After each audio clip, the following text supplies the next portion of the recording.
오늘 함께 나눌 말씀의 제목은 어머니는 잊지 않는다라는 제목으로 같이 말씀을 나누고자 합니다. 우리 이사야서 49장 14절에서 15절까지의 말씀을 같이 한 목소리로 봉독하시겠습니다. 오직 시온이 이르기를 여호와께서 나를 버리시며 주께서 나를 잊으셨다 하였거니와 여인이 어찌 그 젖 먹는 자식을 잊겠으며 자기 태에서 난 아들을 긍휼히 여기지 않겠느냐.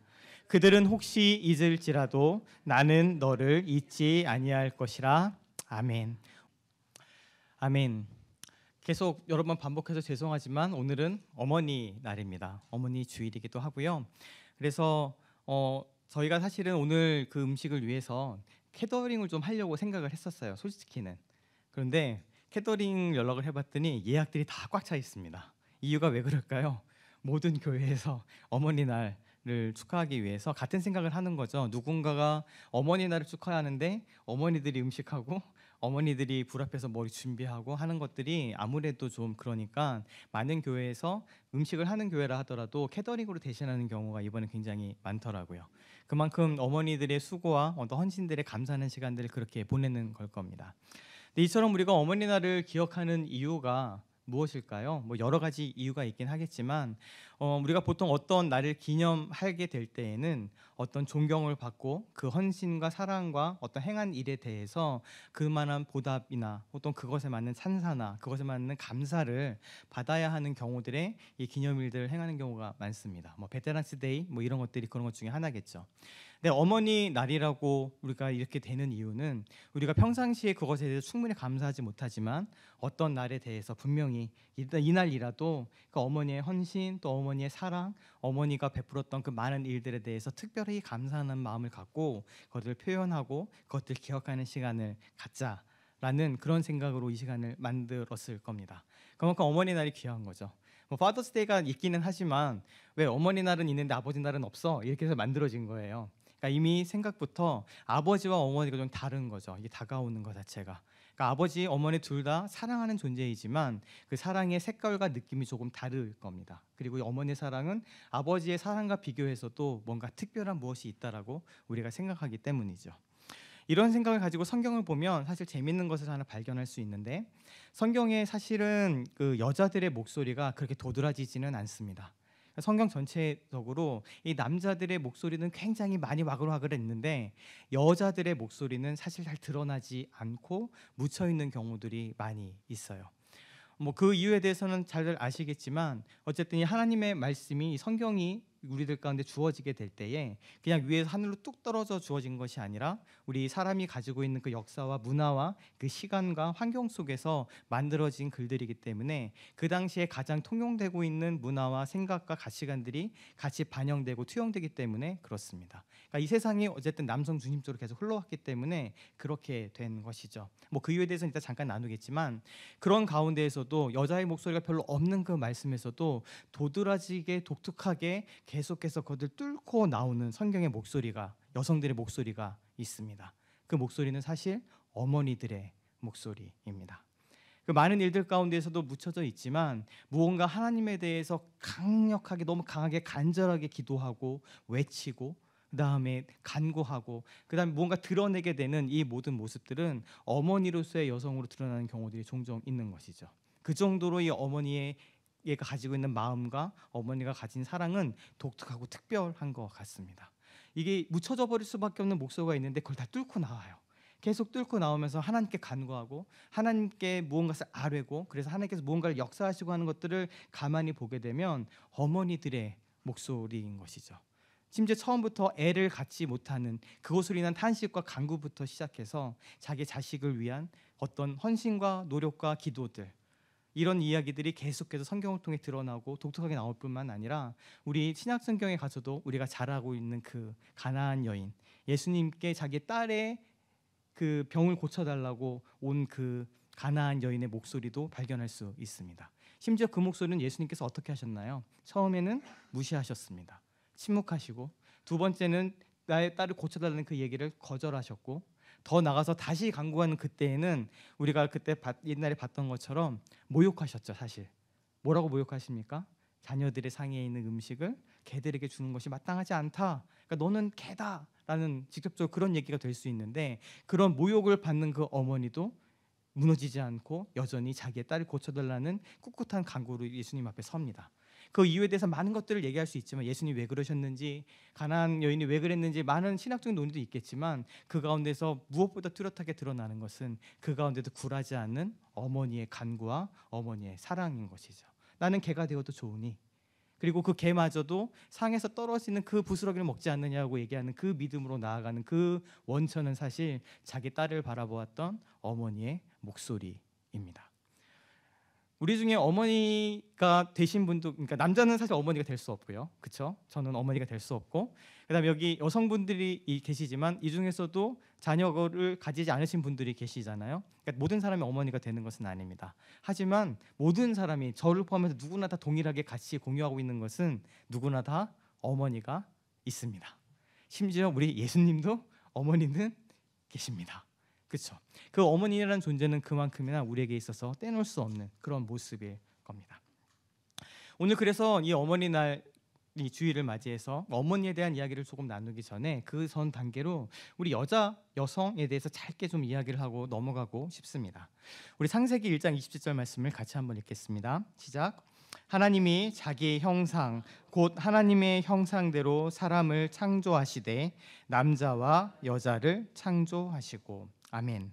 아까 서두에서 잠깐 말씀드렸지만 어찌됐든 이 성경이 쓰여지게 된 문화가 가부장적인 문화고, 그것이 지금보다도 훨씬 더 심했던 때이기 때문에 끊임없이 성경의 많은 목소리들은 남자의 목소리로 들리기도 하고, 그리고 하나님을 표현하거나 하나님에 대해서 설명할 때도 남성적인 이미지를 가져올 때가 많이 있습니다. 뭐 왕, 혹은 뭐 용사, 아버지, 이런 모든 개념들이 사실은 남자에 대한 이미지를 가지고 와서 하나님을 설명하고 있는 것이죠. 그렇게 있다 보니까 우리들 가운데 어떠한 생각들이 있나 하면, 남성성과 여성성을 두고 남성성이 조금 더 우월하다라고 생각하는 그런 생각들이 심심찮게 있습니다. 사실 신학에서도, 어떤 신앙 고백에서도 그리고 교회에서 가르치면서도 그런 일들이 일어나는 것들이 종종 있게 되는 것이죠. 하지만 그 모든 일에도 불구하고 우리가 놓치지 말아야 될 것은 그것들이 우월의 관계가 아니라는 겁니다. 오늘 하나님께서 사람을 창조하실 때에 하나님의 형상대로 창조하셨다는 우리가 고백을 드리게 되잖아요. 근데 특별히 이 창세기의 선언은 사람을 창조하셨는데 그것을 남자와 여자로 창조하셨다라고 분명히 선언하고 있습니다. 왜냐하면 이 옛날에 이 사람에 대해서 설명을 할 때 여자들을 빼놓는 경우들이 종종 있거든요. 그래서 심지어 사람들을 셀 때도 여자와 아이들은 뺐다, 이렇게 얘기하잖아요. 그런 식으로 어떤 사람, 그냥 person이라는 그 아이덴티티를 두고 보면 이 문화에서는 남자 여자를 이렇게 제외하고 생각 안 하고 하는 경우들이 종종 있습니다. 근데 오늘 성경에서는 사람을 창조하시는데 분명히 말씀하시죠. 하나님의 형상대로 창조한 그 존재가 남자와 여자, 이 두 존재로 창조가 되었다. 그리고 각각 이 존재들은 하나님의 형상을 가지고 있는 존재이다라는 것을 분명히 선언하고 있습니다. 즉 하나님은 남자, 여자라고 우리가 지칭할 수 있는 분이 아닙니다. 아까 얘기했던 그런 문화들 때문에 하나님을 표현할 때 he라는 남성 대명사를 써서 하나님을 표현하기는 하지만, 그렇다고 해서 하나님을 우리가 아버지라고 얘기하지만 그렇다고 하나님인 남성이다라고 얘기하지 않는 거죠. 왜요? 하나님 안에는 그 남성과 여성의 모습이 같이 있고 그 하나님의 형상이 우리들 가운데 나눠져 있기 때문에 그렇습니다. 그래서 조금 나이브하게 생각하면 결국 이 하나님의 완전함, 하나님 형상의 완전함은 남자와 여자의 이 결합과 남자 여자의 하나됨을 통해 드러나게 된다라는 이야기들을 우리가 무시하고 지나갈 수가 없는 일인 것이죠. 그래서 하나님의 그 형상이, 하나님의 놀라운 그 은혜의 깊은 성품과 하나님이 가지고 있는 속성들이 남성성과 여성성으로 드러나게 되는 겁니다. 그리고 이 두 가지는 똑같이 동등한 것이고 어느 것이 우월하다라고 얘기할 수가 없는 것이죠. 그런데 요즘에 속임이 있습니다. 분명히 동등하지만 이 문화에서, 사회에서 끊임없이 여자는 좀 뭔가 하등하고 뭔가 조금 열등하고 남성에 비해서 도움과 보호를 받아야 되는 그런 존재로 인식되어 온 문화가 있죠.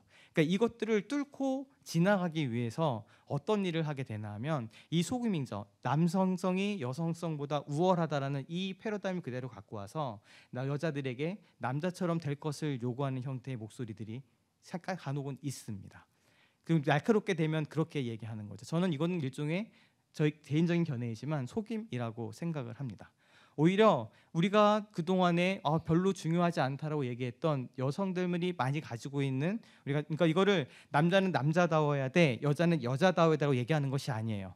그것을 얘기하는 것이 아니라 보편적으로 여성 가운데 발견되어지는 그 독특한 것들 있잖아요. 그 섬세함이라든가 감수성이라든가 하나님 앞에 나갈 때 나가는 그 마음들, 이런 것들이 그냥 열등하고 화등한 것이 아니고 특리가 있는 것이 아니라 그것이 참 소중하고 하나님을 인식하고 하나님을 만나고 하나님과 더불어 신앙하는데 얼마나 그것들이 풍성하게 사용되는지, 또 그것도 얼마나 귀한 것들인지를 인정하는 그 회복이 우리 가운데 필요하다라고 생각을 합니다. 그래서 남자가 잘하는 일, 여자가 잘하는 일이 있는데 여자가 남자 일을 잘하면 하면 되고 남자가 여자 일을 잘하면 그걸 해도 되죠. 그것이 문제가 되는 게 아니에요.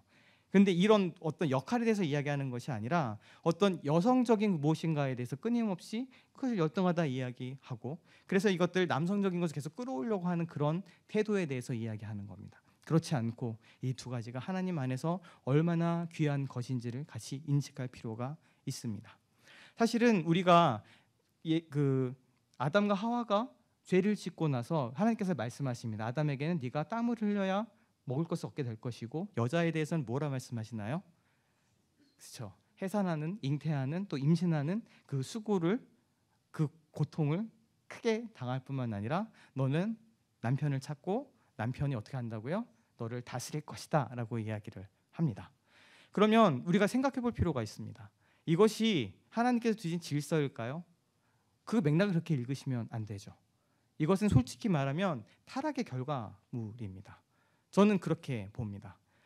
이 인간의 타락한 이후에, 죄가 들어온 이후에 우리 가운데 세상에 어그러짐이 발생하고 사회에도 여러 가지 어그러짐이 발생할 때 그렇게 생겨난 어그러짐인 거죠. 원래 남성과 여성이 동등하게 한 몸과 연합되어 한 가정을 이루는 것인데 이것들이 어그러지면서 남편이 아내를 다스리는 이 어그러짐이 일어나게 되는 겁니다. 그리고 사회는 그것이 옳다라고 얘기하고 그것이 맞다라고 이야기를 하지만 우리 안에서의 회복은 그것을 벗어나서 동등하게 하나 되는 모습으로 가야 되는 것이죠. 이처럼 우리가 하나님 앞에서 동등한 존재로 서 있게 되었을 때 요즘에 이 흐름들이 조금씩 바뀌고 있는 것들도 발견할 수 있습니다. 아까 얘기했듯 끊임없이 하나님에 대해서 남성적인 것으로 표현하고 남성적인 모습으로 투영되는 것을 통해 우리가 하나님을 인식하게 되죠. 그렇지만 이것이 조금씩 바뀌어 나면서 예수님도 그렇게 하셨고요. 사도 바울도 그런 모습들을 발견할 수 있고요. 그리고 지금에 있어서는 이 여성성, 그러니까 여성이 가지고 있는 독특한 그 무엇을 통해 하나님을 경험하고 하나님을 만나고 하나님과 더불어 있게 되는 풍성함이 무엇인지가 많이 나누어지고 있는 것은 전 좋은 일이라고 생각을 합니다. 그래서 우리가 너무 이제는 상식적으로 다 알고 있는 얘기지만 한 번 더 짚고 넘어가고 싶은 것은 우리가 얘기하는 돕는 배필에 대한 이야기입니다. 분명 하나님께서 사람이 혼자 사는 것이 좋지 아니하고 내가 그를 위하여 돕는 배필을 지으리라라고 말씀하셨습니다. 그래서 우리가 이것들을 교회도 마찬가지죠. 인식하면서 뭐라고 생각하는 경우가 종종 있나 하면 이 도움이 무언가 중요한 일을 하는 사람을 옆에서 보조하는 형태로 인식하는 경우가 많다라는 겁니다. 우리가 그런 식의 것들을 많이 겪어서 그래요. 도움, 조수 이런 걸 생각하면 뭐가 생각이 나나요? 나 열심히 요리를 하고 있는데 야 옆에서 파 좀 썰어. 그렇죠, 이런 거죠. 옆에서 야 무 좀 깎어. 이런 것들을 하는 그런 조수와 같은 모습들을 쉽게 그리는 거죠. 조금 전문적으로 가면 뭐 의사가 수술을 하고 있는데 메스 그 옆에서 딱 갖다 놓고 집게 그러면 딱 갖다 주는 이런 뭔가 중요한 일을 하는 사람을 옆에서 보조하는 존재로 생각하는 경우 이미지가 종종 있기 때문에 그렇습니다. 하지만 여기에 있는 이 돕다라는 얘기는 그렇게 무엇인가를 보조하는 개념이 아니고요. 하나님께서 우리를 도우실 때에 하나님께서 우리를 도우신다. 하나님께서 이스라엘을 돕다. 하나님께서 누군가를 도와주실 때 쓰는 그 도움의 표현이 바로 이 돕는 배필입니다. 그래서 우리가 옛날 회사 이름도 있었잖아요. 에베네셀이라는 말을 익숙하게 들어보셨죠? 옛날에 무슨 여자 아마 오셨던 것 같아요. 평상배 왕이기도 했는데 하나님이 여기까지 도우셨다라는 게 에셀이라는 단어. 여기 도우셨다는 그 단어가 여기 있는 이 돕다라는 표현입니다. 그러니까 이게 중요한 일을 하는 사람을 보조하는 것이 아니라 그 사람의 부족함을 돕는 거예요. 오직 하나님의 입장에서 보면 오히려 무엇인가를 더 잘하는 사람이, 그러니까 아들이 부모를 돕는 이런 모습이 아니라 부모가 자녀를 돕는 그런 모습입니다. 더 많이 가지고 더 그것을 잘하고 풍성하게 있는 사람이 어떤 사람의 모자란 것을 돕는 것이죠. 왜요? 하나님께서 처음 말씀하셨다시피 사람이 혼자 있는 것이 보기 좋지 않다고 말씀하셨잖아요. 남자 혼자서는 불완전하다는 뜻이에요. 그전 그렇게 설 수가 없다라는 이야기입니다. 불완전하기 때문에 누군가 그 불완전함을 채우고 도와주는 존재가 있어야 된다. 그리고 그것은 비단 여자가 남자를 얘기하는 것이 아니라 상호 동일하게 돕는 존재로서 우리를 부르는 것이죠. 우리가 사실 제가 이것들은 좀 변호하는 형태가 돼버렸는데 우리가 쉽게 성경에서 보게 되거나 배우게 된 것들이 그냥 보편적으로 남자가 여자를 다스리고 남편한테 복종하고 이런 것들이 좀 익숙하게 있기 때문에 그래서 이게 변호하는 것처럼 들리긴 하지만 이 인식을 우리가 좀 가질 필요가 있다라고 생각을 합니다. 그런데 이런 인식은 좀 뒤로 하더라도요, 우리가 성경을 통해서 발견하게 되는 아주 중요한 지점 하나는 바로 어머니의 모습입니다. 아까 얘기한 것처럼 하나님은 끊임없이 남성적인 모습으로 우리 가운데 보여지고 문화적으로 투영이 되어 왔지만 그럼에도 불구하고 하나님이 여성으로 등장하시는 경우가 종종 있습니다. 그리고 그렇게 우리가 놓치지 않는 가장 중요한 모티브 중에 하나는 하나님께서 어머니의 모습으로 우리 가운데 있는 부분인 것이죠. 오늘 이 어머니 날에는 그런 하나님의 모습들을 우리가 같이 발견하고 또 보고 싶은 겁니다. 오늘 본문의 말씀을 보게 되면 시온이 이르기를 여호와께서 나를 버리시며 주께서 나를 잊으셨다 하였거니와 라고 말하고 있습니다. 우리가 지금 겪고 있는 상황을 사실 설명하고 있는 본문입니다. 여기 나오는 그 시온은 끊임없이 얘기하고 있는 거죠. 하나님께서 나를 어떻게 하셨다고요? 버리셨다. 하나님께서 나를 잊어버리셨다라고 지금 얘기하고 있는 상황입니다. 정확히 지금 우리가 하고 있는 그 모습들을 표현하고 있는 것이죠. 우리가 신앙생활을 하면서 자주 다루어지는 주제는 보이는 것과 보이지 않는 것입니다. 그리고 내가 지금 느껴지는 그것과 그 느껴진 것 더 넘어 있는 진실된 것은 무엇인가라는 것에 대해서 끊임없이 우리 가운데 이야기가 있었죠. 오늘도 이 본문 14절의 말씀은 그 부분을 분명히 보여주고 있는 겁니다. 우리가 아까 하나님의 은혜로라고 찬양하면서 내가 믿고 또 오지 않은 것은 주께서 나를 돌보시고 나의 형편을 아신다라는 것이다라고 고백합니다. 근데 그런 고백을 하게 되는 그 중심에는 무엇이 있나 하면 지금 상황이 그렇지 않다라고 느껴지는 경우들이 우리 가운데 많다라는 것이죠. 그것이 사실 우리에게 주어지는 현실이기도 합니다.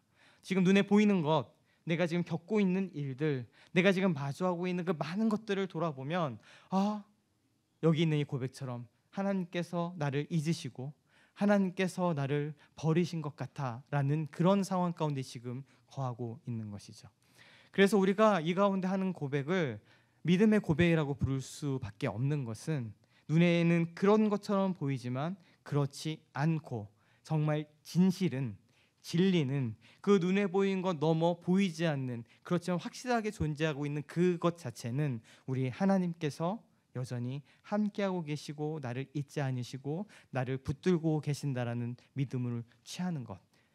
그래서 그렇게 고백하는 것. 그래서 우리가 그것을 믿음이라고 이야기할 수밖에 없습니다. 근데 오늘 어찌되었든 이 현실은 그런 거예요. 이 시온은 지금 상황을 돌아보니까 나는 하나님께 버림받았고 하나님께서 나를 잊으셨다라고 지금 얘기하고 있는 것을 그 현실을 그대로 보여주고 있습니다. 그런데 그때에 하나님께서 말씀하십니다. 근데 하나님께서 거기에 말씀이 야 나는 너를 잊지 않아. 아니야 나는 계속 너를 돌보고 있어 라는 그 말씀을 분명히 하시는 거겠죠.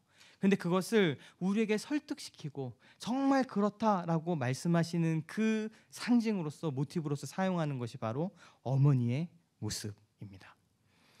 예수님께서 기유를 통해 말씀하실 때 너희들을 하나님께서 돌보고 계신다는 그 비유를 무엇을 사용하셨나요? 공중에 나는 새를 보아라, 들에 피는 꽃을 보아라 라고 말씀하셨어요. 그것을 봐봐. 그것은 어떻게 보면 너희들보다 더 하찮은 것들인데 하나님께서 그것들마저도 먹이시고 입히시는 거 네가 보고 있지 않아? 하물며 너희일까 보냐. 그런 한마디 덧붙이시죠. 믿음이 적은 자들아 라고 사실은 이제 믿음의 영역이기 때문에 그렇습니다. 믿음이 적은 자들아 하면서 말씀하세요. 그러니까 그것을 통해서 설명하고자 하시는 거죠. 우리가 그것을 보고 그렇지, 저 공중의 새, 들에 피는 꽃도 하나님께서 돌보고 계시는데 더 귀한 나는 하나님께서 정말 그러시지 않겠지라고 그것을 받아들이는 모티브와 상징으로서 예수님께서 비유하시는 장면입니다.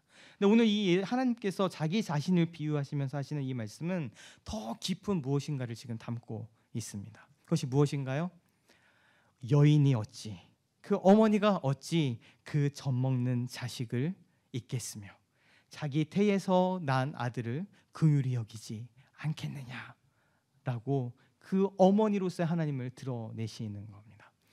우리가 하나님을 인식하고 하나님에 대해서 배우고 하나님의 성품과 일하심들에 대해서 알게 되는 그 많은 것들은 어쩔 수 없이 우리의 경험이 더딥혀집니다.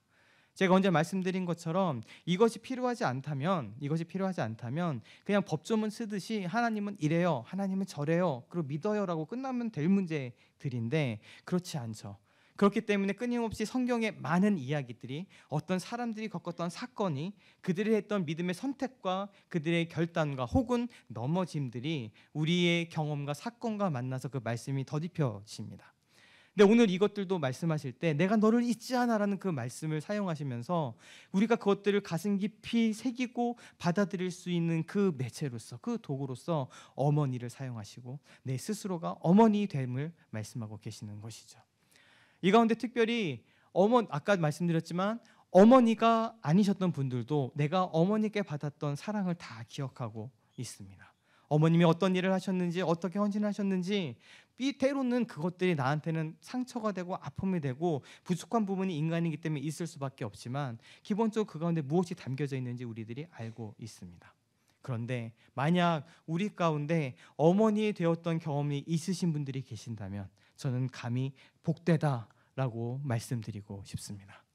그것이 얼마나 복된지 그 경험들, 내가 생명을 품고 잉태하고 그 생명을 내가 붙들고 10개월 동안 붙든 다음에 그 생명과 숨을 주고 그리고 나 아니면 살 수 없는 그 연약한 존재를 품고 내 젖을 먹이고 길렸던 그 놀라운 경험들은 제가 작년에 이때 똑같이 설교했던 것처럼 그것 자체가 하나님께서 주신 정말로 귀한 부르심과 우리에게 주신 소명이기도 하지만 그것을 경험했다라는 것은 하나님을 더 깊이 만나게 되는, 하나님께서 나를 어떻게 돌보고 어떻게 나를 위로하시고 어떻게 나를 지금도 품고 계시는지를 누구보다도 잘 이해할 수 있는 중요한 경험이기 때문에 그렇습니다. 그래서 저는 어머니가 되지 못해서 누군가 그러겠죠. 네가 그 아픔을 아냐, 네가 애를 안 낳아서 그러지 라고 얘기할 수 있죠. 네, 인정합니다. 하지만 제가 이렇게 얘기할 수밖에 없습니다. 경험하지 못했지만 어머니가 되시고 그 생명을 주고 품으시고 기르셨던 한 분 한 분, 어머니셨던 한 분 한 분은 복됩니다. 큰 복을 받으셨습니다. 그리고 오늘 누구보다도 오늘의 이 말씀이 무엇인지를 알 수 있는 거죠. 저는 이 말씀을 그냥 이렇게 관념적으로밖에 이해할 수 없습니다. 그래, 어머님의 사랑이 깊으니 그만큼 나를 위로하시고 인도하셨겠지라는 관념으로 저는 머무르지만 이 어머니됨을 경험했던 이 한 분 한 분은 이것이 관념이 아니라 정말 하나님께서 붙드시는 은혜로 이 마음 깊이 받아지는 것이 아닐까. 저는 그 놀라운 복이, 그 은혜가 있다라고 믿습니다. 언젠가도 한번 나눴지만 예전에 한국에서 세월호 참사가 있었죠. 세월호 참사가 있었을 때 제 아들은 6개월 되었을 때였습니다. 4개월 정도 되었을 때였습니다. 4개월 정도 되었던 그때, 그 전에도 저에게는요 그 많은 슬픈 참사가 있었고 아픈 소식들이 있었고 그것 때문에 아파하고 때로는 눈물도 흘리고 낙심하기도 했었습니다. 많은 사람들이 무고하게 죽어가고 특히 죄 없는 어린이들이 전쟁이나 여러 가지 재앙들을 통해서 목숨을 잃게 되는 뉴스들을 접하면서 마음 아파하고 쓰려했었죠. 그런데 세월호 참사가 있었던 그때에는 제 아들이 4개월인 때였습니다. 그리고 내가 내 아들을 갖게 되고 만나게 된 그 뉴스는 어느 것하고도 비교할 수 없는 슬픈 소식이었습니다. 그때 저는 제가 생각하기로는 제일 마음이 아팠던 때로 아직도 기억이 나요. 왜 그랬을까요? 제가 제 아들을 봤기 때문이에요.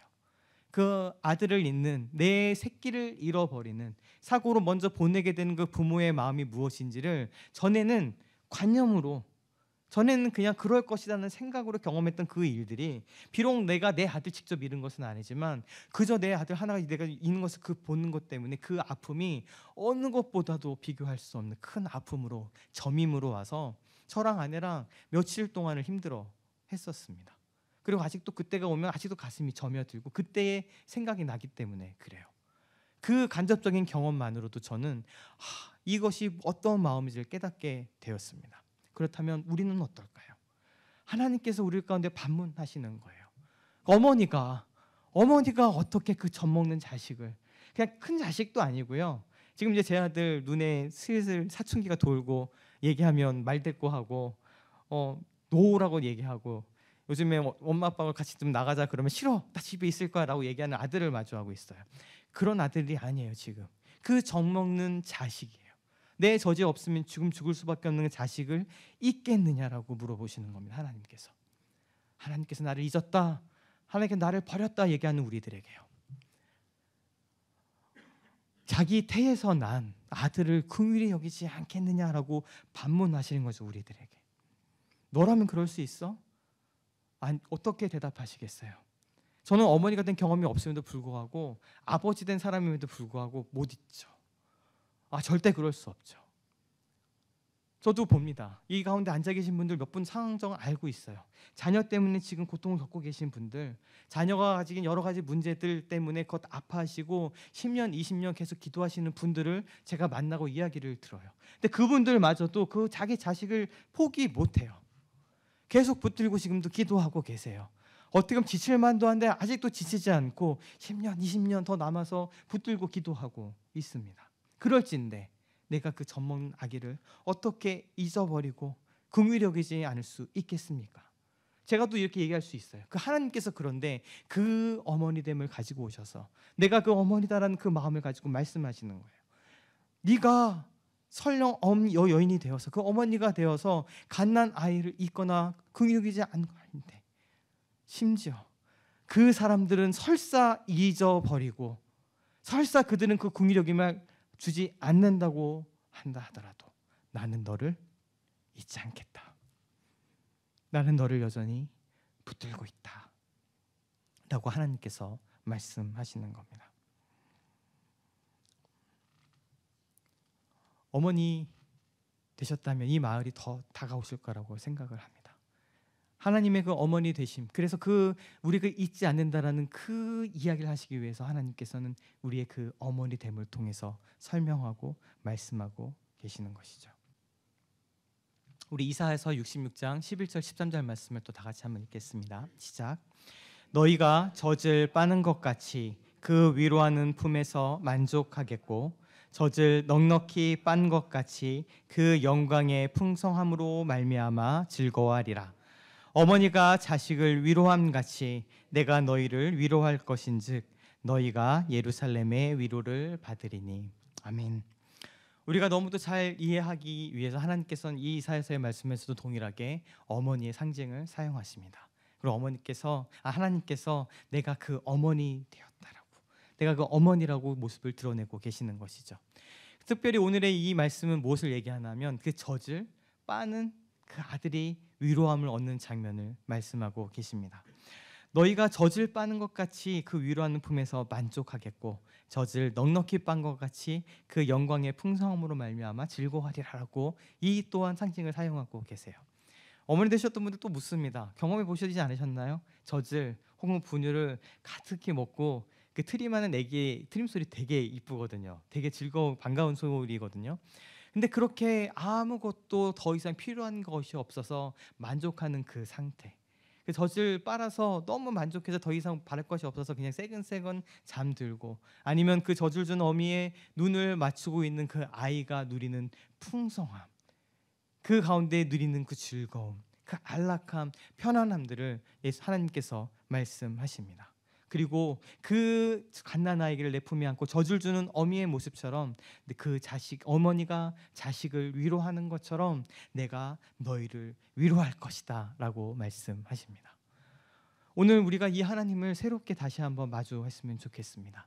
어머니 날을 우리가 기념하고 기뻐한다는 것은 첫 번째로 나의 어머니, 또 내가 어머니 됨, 그 모든 것들 가운데 어머니로서 지금까지 했던 수고와 또 지금까지 했던 헌신과 그 사랑에 대해서 고맙다라고 말도 듣고 칭찬도 받고 수고했다는 높임도 받고, 그것을 또 내가 어머니에게 감사하고 하는 건 기억의 시간을 참는 것이 첫 번째일 겁니다. 그렇지만 저는 한 번 더 나아가게 된다면 이 어머니의 날은 어머니로서 자신을 드러내시고 어머니의 모습으로 우리들을 위로하시고 하나님의 어떠하심을 말씀하시는 그 하나님을 다시 한번 집중하고 다시 한번 그 가운데 거하고 그것들 새롭게 내 안에 새롭게 인식하고 새롭게 그것들을 바라보게 되는 시간으로 삼는 것이 또한 필요하다라고 저는 믿습니다. 하나님께서는 그 어머니의 수고들을 지금도 돌아보고 계시고 어머니의 그 수고들을 통하여서 하나님께서 어떻게 일을 하고 계시는지 우리에게 보여주고 계십니다. 어머니가 생명을 품고 잉태하고 그것들을 다시 낳고 또 기르고 돌보고 젖을 주는 그 모든 것들이 사실 하나님께서 이 교회를 우리들을 어떻게 돌보시는지, 어떻게 그 생명을 주시고 그 생명을 지금도 이끌어 가시고, 제가 작년에 말씀드렸죠. 살림이 뭐의 명사형이라고요? 살리다의 명사형이 살림입니다. 그 죽다의 명사형이 죽임인 것처럼 살리다의 명사는 살림이게요. 그러니까 우리가 하찮게 여기는 그 살림이라고 얘기하는 그것들은 사실 우리가 살아가도록 돕는 많은 일들을 얘기하는데, 그 하나하나를 통해서 하나님께서 우리들을 어떻게 생명을 주시고 지금도 살리고 계시고 어떻게 우리들을 그 생명 가운데 풍성하게 거하게 하시는지를 보여주시고 계세요. 어머니의 사역은 사실 그 사역을 세상에 보여주는 사역이기도 하고 그것들을 모든 사람들이 인지하게 만들고 다시 그것을 통해 하나님을 바라보게 하는 통로가 되기도 합니다.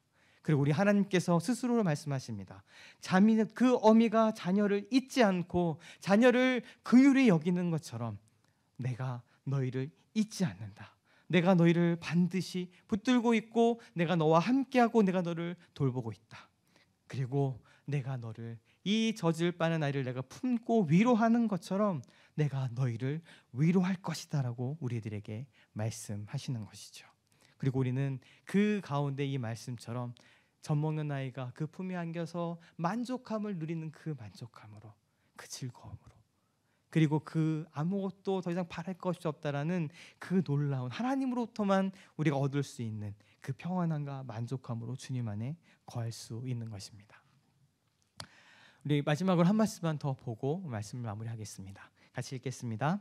대답하시되 누가 내 어머니이며 동생들이냐 하시고 둘러앉은 자들을 보시며 이르시되 내 어머니와 내 동생들을 보라. 누구든지 하나님의 뜻대로 행하는 자가 내 형제요 자매요 어머니이니라. 아멘. 예수님의 그 어머니 마리아와 동생들이 예수님을 찾아왔을 때 제자들이 와서 예수님 밖에 어머니와 동생들이 와서 기다리고 있습니다 라고 했었을 때 예수님께서 하신 말씀이세요. 어떤 상징적인 말씀이시겠죠. 그래서 예수님이 자기의 육신의 어머니를 버리거나 하신 거 아닌 거 잘 아시죠? 예수님이 십자가 못 박혀 돌아가셨을 때 그 어머니를 맡기셨습니다. 자기 사랑하는 제자에게 보라 내 어머니라 라고 맡기신 예수님의 모습을 볼 수 있죠. 여기서 예수님께서 말씀하십니다. 누가 내 어머니고 누가 내 형제 자매이냐. 하나님의 뜻대로 행하는 자, 지금 여기 둘러앉아 있는 이 공동체, 내 같이 있는 이들이 내 형제요 내 자매요 내 어머니다라고 말씀하십니다. 우리의 그 어머니됨이 이제 생물학적으로 우리가 가정적으로 있는 그 나의 어머니 또 내가 낳은 자식들로 머무는 것이 아니라 그 어머니됨이 공통적으로 확장되는 것을 보여주고 계십니다. 저는 여기다 사실은 조금 사족 같기는 한데 한마디 조금 더 얹고 싶은 것은 우리의 그 어머니됨, 어머니됨으로의 부르심, 어머니를 통해 하는 그 놀라운 사역, 생명을 품고 낳고 돌보고 잉태하고 다음에 그것들 해산하는 수고를 하고 끊임없이 생명으로 섬기고 그 가운데 돌보는 많은 일들, 이것들이 우리 공동체 가운데 교회 가운데 끊임없이 일어나야 되는 일 중에 하나입니다. 저는 이 어머니 날에 우리들 가운데 이 어머니로서의 부르심, 이거는 남자와 여자를 따지는 문제가 아니고요, 나이가 많고 적음을 따지는 문제도 아닙니다. 저도 마찬가지인 것이죠. 이 어머니로서의 부르심을 같이 회복하고 또 돌아보는 시간이 같이 되기를 원합니다. 이 가운데 그 생명을 품어내고 해산하는 수고를 하면서 붙들고 그 생명을 나눠주고 돌보는 그 어머니로서의 사역, 하나님께서 우리들 가운데 행하시는 그 놀라운 살리는 그 사역들이, 그 일함들과 섬김들이 우리 공동체 가운데 같이 일어나기를 저는 기도하고 있습니다. 우리가 이런 마음들, 하나님께서 그 어머니 됨을 우리를 돌보시는 것처럼 우리 또한 그 어머니의 마음을 가지고 공동체와 또 내가 사랑하는 사람들에게 어머니 됨을 통한 그 사역, 이것들이 성경 전체를 통해서 얼마나 귀중한 사역인지를 끊임없이 반복하고 계시거든요. 이러한 일들이 우리들 가운데 또 선하게 일어나기를 소망합니다. 이것을 위해서 또 같이 기도하시고, 그리고 무엇보다도 오늘 말씀의 가장 핵심은 우리 하나님께서, 어머니 되신 하나님께서 우리를 잊지 않으시고 우리를 위로하시고 지금도 붙들고 계신다라는 사실입니다. 오늘 어머니 날, 어머니 주일에 같이 놀라운 진리를 다시 한번 재확인하고 그 가운데 나아가는 우리들이 되기를 간절히 축원합니다. 아멘. 그래서 우리 같이 찬양을 하나 더 하겠습니다. 우리 아까 말씀 나누기 전에 같이 나눴던 이 찬양을 부르게 될 텐데요. 우리 이 찬양 부르실 때는 우리 어머니 되신 그 하나님, 그저 우리가 생각하는 남성적인 그 아버지의 이미지도 너무 좋지만 오늘은 좀 그것보다도 우리 어머니 되신 하나님의 그 마음들과 생각들을 좀 집중해서 찬양하면 좋겠습니다. 그리고 우리를 품에 안으시고 우리 젖을 빨고 있는 나를 바라보시면서 그 만족감 가운데 있는 나를 보시면서 속삭이시는 그 음성으로 이 찬양을 같이 고백했으면 좋겠습니다. 아무것도 두려워하지 말아라, 놀라지 말아라, 내가 너를 갓난아기 너를 내 품에 안고 젖을 물리고 내가 너를 위로하고 내가 너를 돌보고 있다라는 그 음성을 이 찬양을 통해서 같이 듣기를 소원합니다. 찬양하시겠습니다. 아무것도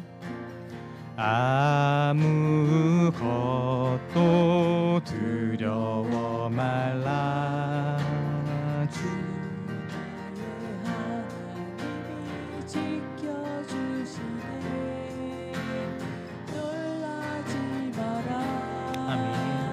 겁내지 마라, 주님 나를 지켜. 다시 한번 그 음성을 듣겠습니다. 아무것도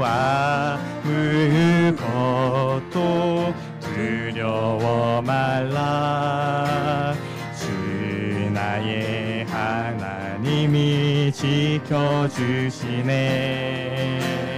놀라지 마라, 겁내지 마라, 주님 나를 지켜주시네. 내 맘이 힘에 겨워 지칠지라도 주님 나를 지켜주. 그 품에 갓난아이처럼 세상의 험한 풍파 몰아칠 때도 주님 나를 지켜주시네.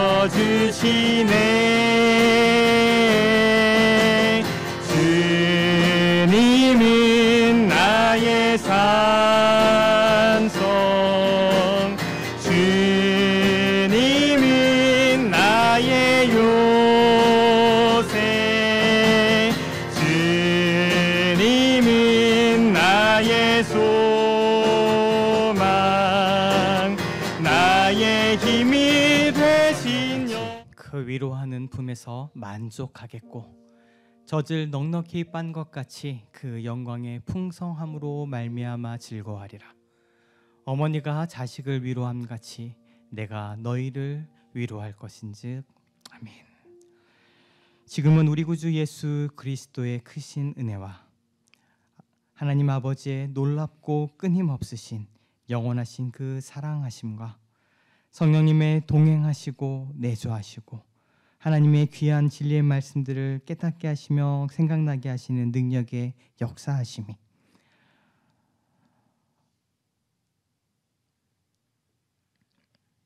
그 젖먹이 아들을 잊지 않고 그 아들을 돌보고 그 아들을 위로하는 하나님의 그 넉넉한 품 가운데 거하기를 소원하는 우리 사랑하는 마음이 가난한 사람들에게 성도 한 분 한 분과 이 예배 가운데 나온 이들 머리 위에 이제부터 영원까지 함께 하시기를 간절히 축원하옵나이다. 아멘.